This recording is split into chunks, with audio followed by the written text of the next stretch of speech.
Terkait kisru pembangunan Stadion Matuanging, para supporter PSM Makassar berharap pembangunan stadion segera dilakukan. Lantaran menurut para supporter PSM yang selalu membawa nama Kota Makassar di setiap laganya, tidak pantas jika tidak memiliki stadion. Apalagi PSM salah satu klub bola yang telah dikenal di Indonesia. Harapan yang pasti sama harapan semua masyarakat pecinta PSM. Ingin segera ada stadion untuk PSM Makassar.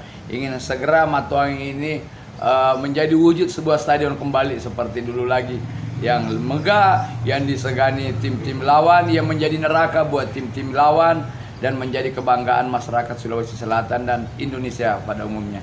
Para supporter PSM Makassar berharap pemerintah dan dinas terkait agar pembangunan stadion segera terrealisasi dan tim kebanggaan Kota Makassar dapat bermain di stadion sendiri yang memiliki stadion bertanding di kandang sendiri.